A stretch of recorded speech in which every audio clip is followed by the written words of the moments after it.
ICT full course में मैं आप सबको खुशामदीद कहता हूँ। आज का जो है वो लेक्चर नंबर 43 है।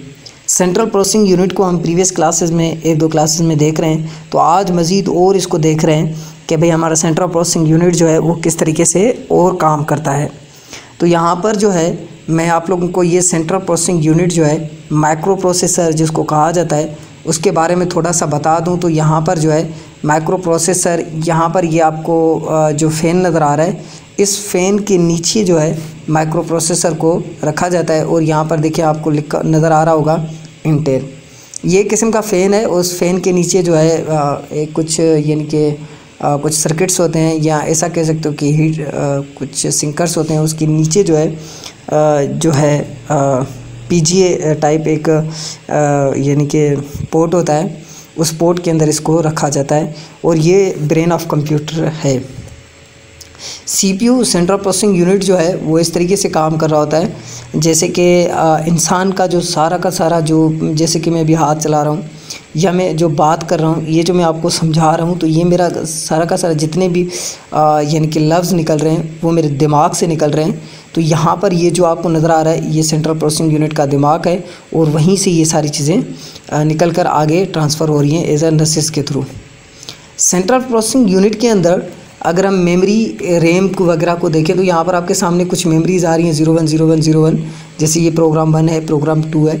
तो सबसे पहले जो होता है ये 010101 के फॉर्मेट में होती है डेटा, जिसको हम कहते हैं डेटा को फेच करवाना। ठीक है, अब ये देखेंगे कि हम जो आपका माइक्रो प्रोसेसर है वो बेसिकली काम कैसे करता है, CPU जो है वो काम कैसे करता है।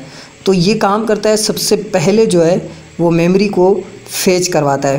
फेच करने का मकसद ये होता है, ये जो फेच करना है इसका मतलब है मेमोरी को लोड करना, कहीं से मेमोरी को लेकर आना। ये देखेंगे कि माइक्रो प्रोसेसर का रिसाइकिल क्या कैसे काम करता है। आज के लेक्चर में ये सारी चीज़ें हम डिफ़ाइन कर रहे हैं। उसके बाद होता है उसी मेमोरी को डिकोड करना। मतलब देखें 010101 मेरे ख्याल में आप लोगों को समझ में नहीं आ रही होगी, इवन दो कि तकरीबन कितना भी कंप्यूटर का स्पेशलिस्ट हो, इसको ये वाली ज़बान दे दो वो नहीं समझ पाएगा। 01011100 पता नहीं क्या है। तो इसको क्या करता है, इस प्रोग्राम को डिकोड करता है। पहले तो उसको लफ्ज़ों में चेंज करता है, मतलब 0101 का मतलब क्या है, प्रोग्राम 1, प्रोग्राम 2, प्रोग्राम 3, ये जितने भी हैं इसका मतलब क्या है। क्योंकि कंप्यूटर की ज़बान बाइनरी है और वो हमेशा बाइनरी को समझता है। तो मेमोरी जब फेच होती है, मेमोरी जब आती है, तो सबसे पहले ये 01 के फॉर्मेट में होती है, फिर उसको डिकोड किया जाता है। डिकोड करने के बाद इसको एग्जीक्यूट किया जाता है, मतलब इसको रन किया जाता है। ठीक है, रन करने का मतलब ये है कि इसको चलाया जाता है। सबसे पहले ये 010101 के फॉर्मेट में होता है, फिर उसको मेमोरी को फेच करवाते हैं। फेच करवाने के बाद उसको डिकोड करते हैं, मतलब उसको, जैसे कि मैंने A लिखा, अब A का बेसिकली A तो नहीं समझेगा कंप्यूटर उसको फेच तो कर लेगा मगर A नहीं समझेगा, वो अपनी ज़बान में समझेगा, पता नहीं क्या 101010 के फॉर्मेट में।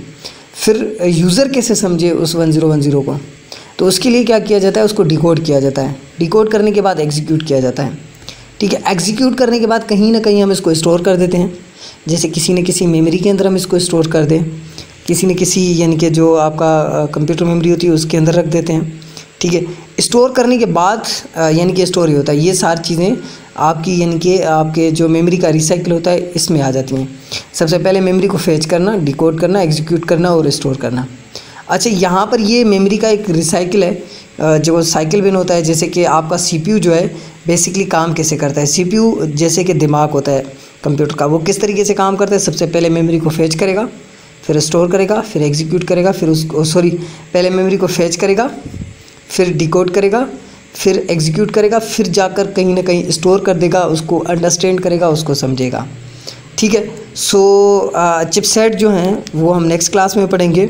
आज की क्लास में मेमोरी का रिसाइकिल देखना था हमें, CPU का रिसाइकिल किस तरीके से काम करता है। आज की क्लास में इतना ही, नेक्स्ट क्लास में मिलते हैं, तब तक के लिए अपना ख्याल रखिएगा। अल्लाह हाफ़िज़।